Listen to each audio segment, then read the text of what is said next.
আয়না ঘর, গুম খুন যাই বলি না কেন, এই শরণ মাহমুদুর রহমান শরণ, ইঞ্জিনিয়ার মাহমুদুর রহমান শরণকে কেউ খুঁজে পাইতো না ভাই। টোকাইগুলো হচ্ছে কি বাংলার নায়ক, যে সিগারেট খাইতেছে।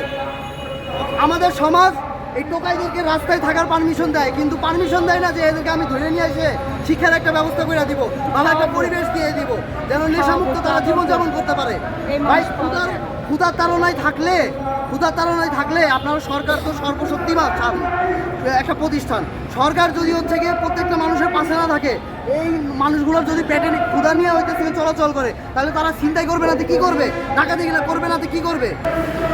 আমি মাহমুদুর রহমান শরণ, আমি একজন পেশাগত ইঞ্জিনিয়ার। আমি 2022 সালে গ্র্যাজুয়েশন কমপ্লিট করার পরে 2023 সালে চিন্তাভাবনা করেছি দেশের কিছু কিছু চেঞ্জ করার দরকার, দেশে শিক্ষিত মানুষ রাজনীতিতে আসার দরকার। এই উপলক্ষে হচ্ছে কি আমি ঢাকা 9 আসন থেকে স্বতন্ত্র সংসদ সদস্য নির্বাচন করার প্রতিশ্রুতি নিয়ে আমার কর্মকাণ্ড পরিচালনা করা শুরু করেছি। আমি চোরও না ভাই, আমি ডাকাতও না, কিন্তু 2023 সালে স্বতন্ত্র নির্বাচন করার উপলক্ষে আমি কারাবন্দী হয়েছি এবং হচ্ছে গিয়ে আমাকে আমার নির্বাচন করার অধিকার থেকে বঞ্চিত করা হয়েছে এবং 3টা মাস আমাকে হচ্ছে গিয়ে নির্বাচনের সময় হচ্ছে গিয়ে কারাগারে নির্যাতন করা হয়েছে। তো এখন বর্তমানে হচ্ছে গিয়ে 5ই আগস্টের পরে যে একটা সুন্দর সমাজ ব্যবস্থা আশা করতেছি আমরা, জনগণের মনে আলো জেলে আসছে, এই উপলক্ষে আমরা হচ্ছে গিয়ে আমাদের রাজনৈতিক সংগঠন, মানে আমার রাজনীতিটা একটা সাংগঠনিক রূপ দিয়ে জনগণের কাছে প্রচারণা করছি এবং আহ্বান করছি মানুষকে যে আমাদের রাজনৈতিক সংগঠন স্বাধীনতা সংগ্রাম আমরা কি বলছি এটার একটা মূল্যায়ন করা। আমরা সমস্যা নিয়ে বেশি একটা কথা বলতে আসি নাই, আমরা সমস্যার সমাধান নিয়ে কথা বলতে আসি। সুপ্রিয় দেশবাসী, সকলের সমর্থনের জন্য আহ্বান করা হচ্ছে নতুন রাজনৈতিক সংগঠন স্বাধীনতা সংগ্রাম। এই সংগঠনের মূল লক্ষ্য বাংলাদেশকে বিশ্বের মধ্যে সর্বোন্নত রাষ্ট্র হিসেবে পরিণত করা এবং বাংলাদেশের সকল পর্যায়ের মানুষকে দুঃশাসন, সহিংসতা, রাজহানি, অনৈতিক আদর্শ, অর্থনৈতিক মন্দা, কুসংস্কার, কুচক্র, বঞ্চনা ও বৈষম্য থেকে পরিত্রাণ করা। এই সংগঠন অহিংসতা, মানবাধিকার এবং সৃষ্টির নিয়ামতগুলো রক্ষণাবেক্ষণে বিশ্বাসী। যে সকল ব্যক্তি বা গোষ্ঠী আমাদের বিশ্বাসকে একাত্মতার সহিত ধারণ করে না, তাদের আমরা ধিক্কার জানাই এবং আমাদের সংগঠনের সদস্য তারা হতে পারবে না। স্বাধীনতা সংগ্রাম সংগঠনের আহ্বায়ক ইঞ্জিনিয়ার মাহমুদুর রহমান শরণ, আমার পক্ষ থেকে এই জনবার্তা। আমাদের সংগঠনের গঠনতন্ত্র 13টি মৌলিক নীতির উপরে পরিচালনা করা হবে। সেগুলো হচ্ছে গিয়ে 1, ফ্যাসিবাদ আওয়ামী লীগ সংগঠনের সাথে জড়িত কেউ সংগঠনের সদস্য হতে পারবে না। স্বৈরাচারী মনোভাবের কেউ সংগঠনের সদস্য হতে পারবে না। যে কোনো বয়সে দেশপ্রেম বোধগম্য আমাদের সমর্থক এবং সদস্য হতে পারবেন। যারা সংসদ সদস্য টিকিট নিতে চান তাদের বয়স 25 থেকে 35 বছর হইতে হবে। যারা সংসদ সদস্য টিকিট নেবেন তাদের শিক্ষাগত যোগ্যতা যে কোনো বিশ্ববিদ্যালয় থেকে স্নাতক ডিগ্রি থাকতে হবে। সংগঠনের সকল পদে স্নাতক ডিগ্রিধারীদের আহ্বান দেশের শিক্ষা ও মেধা মূল্যায়নে। যারা সংসদ সদস্য টিকিট নেবেন তাদের নিজস্ব আর্থিক খাত থাকতে হবে। যারা সংসদ সদস্য হবেন তারা কেউ কোনো পর্যায়ে, যারা আমাদের সংগঠনের সদস্য হবেন তারা কোনো পর্যায়ে জনগণের কাছে আর্থিক সহযোগিতা কামনা করতে পারবে না। স্বাধীনতা সংগ্রাম সংগঠনের সদস্যদের মূল বৈশিষ্ট্য হতে হবে দেশপ্রেম। কোনো কারণে কোনো সদস্যপদ বাতিল হলে তার চেইন অফ কমান্ডের দ্বারাই পূরণ করা হবে। এই সংগঠনের সদস্যগণ অহিংসতা, মানবাধিকার এবং সৃষ্টির নিয়ামতগুলো রক্ষণাবেক্ষণে সচল থাকবে। স্বাধীনতা সংগ্রাম সংগঠনের সদস্যদের মূলনীতি স্বদেশ ও স্বদেশী জনগণকে বিশ্বের সর্বসফলতম রাষ্ট্রে এবং জনগণকে পরিণত করা। স্বাধীনতা সংগ্রাম সংগঠনের সদস্যদের মূল লক্ষ্য বাংলাদেশের সকল পর্যায়ের মানুষকে দুঃশাসন, সহিংসতা, রাজহানি, অনৈতিক আদর্শ, অর্থনৈতিক মন্দা, কুচক্র, কুসংস্কার, বঞ্চনা ও বৈষম্য থেকে পরিত্রাণ করা। সুপ্রিয় দেশবাসী, নির্বাচনের আগ পর্যন্ত আমাদের রাজনৈতিক কর্মসূচি প্রতি শুক্রবার এবং শনিবার এই জাতীয় প্রেস ক্লাবের একটা কোণায় পরিচালনা করা হবে। আমি এবং আমার সংগঠনের সদস্যদের আপনারা প্রতি শুক্রবার এবং শনিবার মাঠে পাবেন এবং আমাদের সদস্য গ্রহণ তালিকা এবং হচ্ছে গিয়ে জনগণের সাথে পরিচালনা এবং বৈঠক আমাদের জারি আছে।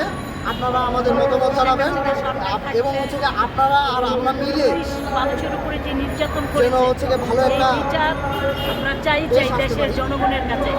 সামনে পুলিশ আসলে যাতে আমাদের সাথে এরকম আচরণ আর না করতে পারে, মিথ্যা মামলায় হয়রানি আমাদেরকে যাতে না করতে পারে, আমাদের সন্তানদেরকে যাতে কোনো মিথ্যা মামলায় হয়রানি না করতে পারে, পুলিশ যাতে খুব সতর্কভাবে জয়েন করে এবং ভালোভাবে যাতে চলে। আমরা স্পষ্টভাবে বলে দিচ্ছি, অতীতে আমাদের অনেক সন্তানরা এখনও জেলখানায় আছে। আমার 2টা সন্তান মিথ্যা মামলায় হয়রানির শিকার। খিলগাঁও থানার ওসি জাহাঙ্গীরে মামলা দিছে, এখনও জেলখানায় আছে কেরানীগঞ্জ। এরকম মিথ্যা মামলায় পুলিশের পুলিশ যেরকম আওয়ামী লীগ ছিল, সামনেটা যাতে পুলিশ আওয়ামী লীগের মতন যাতে আর মানে অত্যাচার নির্যাতন যাতে না করে, পুলিশ যাতে খুব ভালো ভদ্রভাবে আয়সা যাতে জয়েন করে। আপনি যে বলেছেন আপনার যে সন্তানরা মানে এখনো জেলখানা রয়েছে, জি জি এটা কি আপনার নিজের সন্তান? জি জি আমার সন্তান। আপনার সন্তান? হ্যাঁ, মিথ্যা মামলায় হয়রানি আচ্ছা, শিকার। রাজনৈতিক দলের বিষয়টা হলো, আমি যতটুকু জানি যে রাজনীতি যারা করে তারা অনেকে হলো অনেক অভিজ্ঞ সম্পন্ন, কিন্তু তার লেখাপড়া নাই। কিন্তু আপনি যেটা বলতেছেন যে আপনার এখানে যেভাবে ছাত্র মানে ডিগ্রি সহকারে আসতে হবে, সেই ধরনের অবস্থানে মানে কতজন আসতে পারে? জি, অনেকজন আসতে পারে যদি মানুষের সৎ সাহস থাকে। আমাদের বর্তমান রাজনীতিতে এতগুলো যে অশিক্ষিত মানুষ আছে, তাদের ভূমিকা আমি অস্বীকার করতেছি না।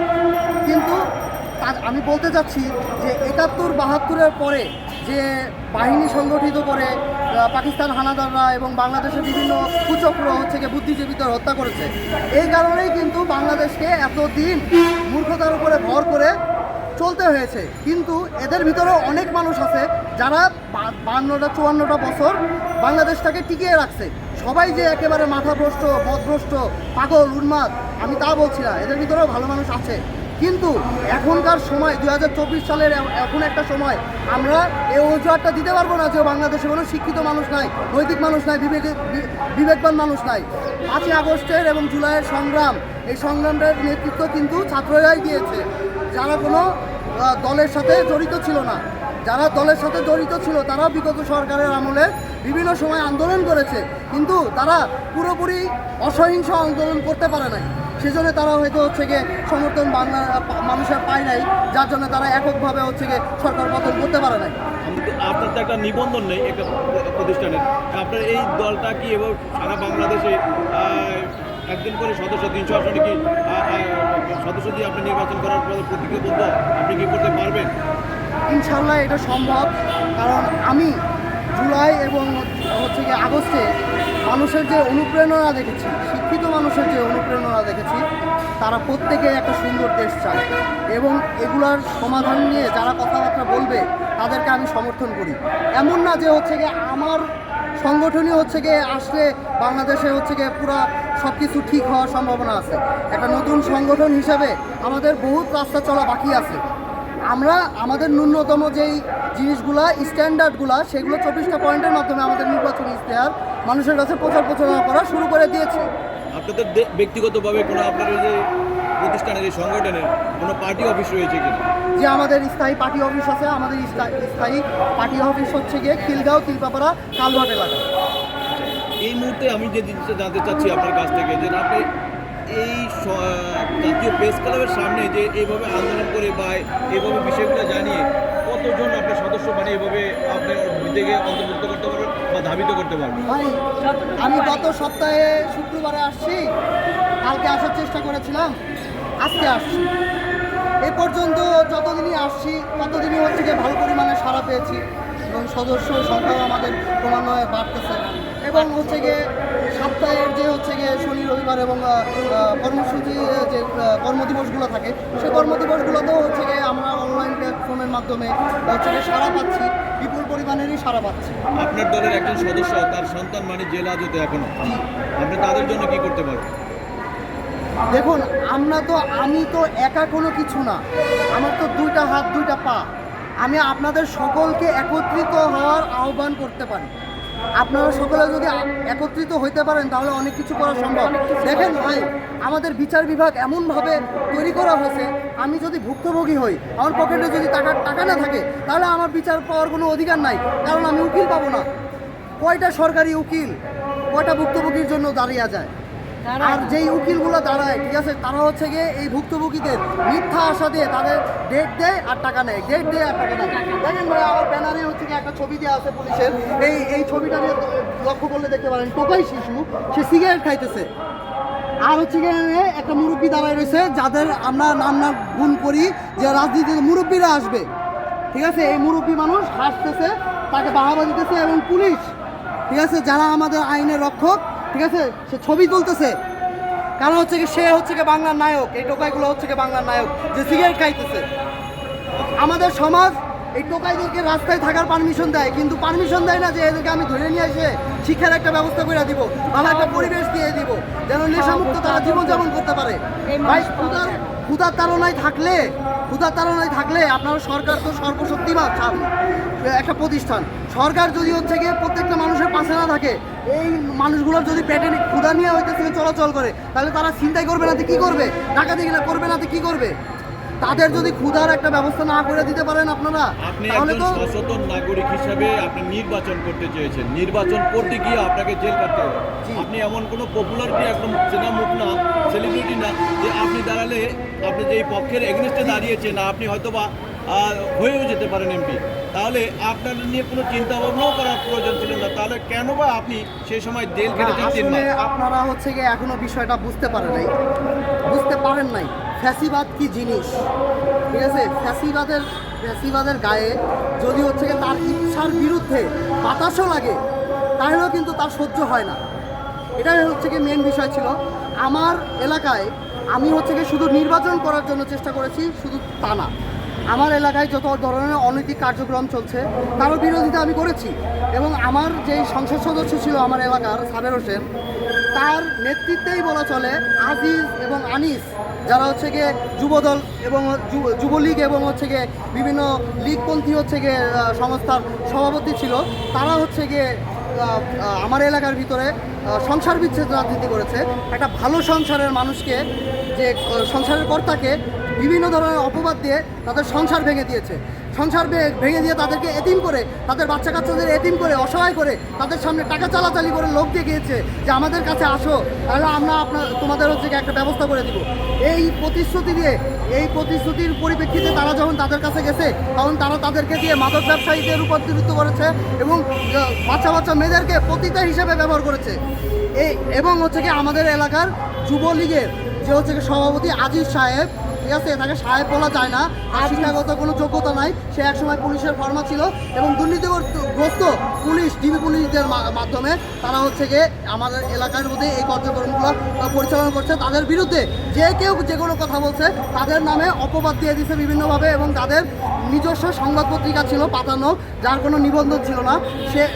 আপনি তো একজন সাধারণ মানুষ ছিলেন, সেই সুবাদে আপনার অবস্থান কেমন ছিল? জি, আমাকে যখন হচ্ছে গিয়ে আদালতের দুদিনের রিমান্ড শেষ হওয়ার পরে হচ্ছে গিয়ে কেরানীগঞ্জে ট্রান্সফার করে, তখন হচ্ছে গিয়ে আমার দেখা হয়েছিল 9 নম্বর আসনের, ঢাকা 9 আসনের হচ্ছে গিয়ে অভিভাবক, বর্তমানের অভিভাবক যে আছে জনাব মির্জা আব্বাস সাহেবের সাথে।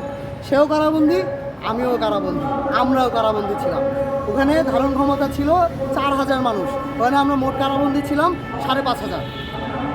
তো আমরা যারা নর্মাল কারাবন্দী ছিলাম তারা অনেকটা হচ্ছে গিয়ে অমানসিকভাবেই ছিলাম, এক হাতের জায়গা নিয়ে। তারপরে হচ্ছে গিয়ে মির্জা আব্বাস সাহেবের যে হচ্ছে গিয়ে যখন সে হচ্ছে গিয়ে কারাবন্দী হন বা তাকে যখন কেরানীগঞ্জে নিয়ে যাওয়া হয়, তখন তার ব্রিফ কেস হচ্ছে গিয়ে 3টা। আমার একটা শার্ট ছিল গায়ে, হচ্ছে গিয়ে শার্টটা পুলিশের ধস্তাধস্তিতে ফুটা হয়ে গেছে। তারা ঘুষ চাইছিল, আমি ঘুষ দেই নাই, এই কারণে হচ্ছে গিয়ে শার্টটা ফুটা হয়ে গেছে। একটা পন্সের স্যান্ডেল ছিল, রাত্রেবেলা আমার কার্যালয় থেকে হচ্ছে গিয়ে তুলে নিয়ে গেছে।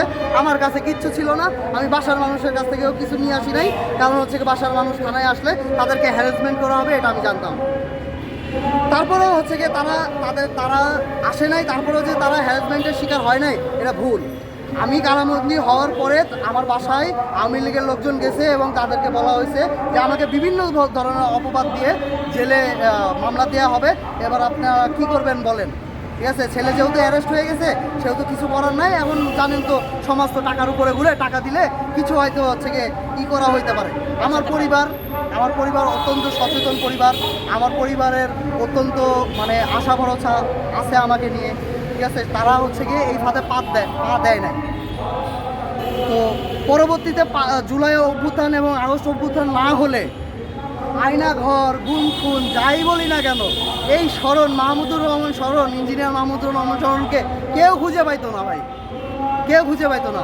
আমি ছবি রাজনীতি পছন্দ করি না, আমি লেজুর ভিত্তি রাজনীতি পছন্দ করি না। আমি রাজনীতির শুরুতে যখন রাজনীতি শেখা শুরু করি, আজ থেকে প্রায় 13-14 বছর আগে, তখন আমি ছাত্রদল করতাম। আমার নেতা ছিল নুরুজ্জামান জনি, সে অকালে মারা যায়। কিছুই করতে পারে নাই সেই রাজনৈতিক সংগঠন। এই কষ্টে আমি তাদের থেকে সরে আসছি, কারণ হচ্ছে গিয়ে আমি অন্যান্য মানুষের মতো, অন্যান্য হচ্ছে গিয়ে রাজনৈতিক সংগঠনের মতো যারা আমাদের অভিভাবক হওয়ার দাবি করে, তারা যে হচ্ছে গিয়ে শুধু সমস্যা নিয়েই কথা বলে, তারা যে সমস্যার সমাধানগুলো নিয়ে কথা বলে না।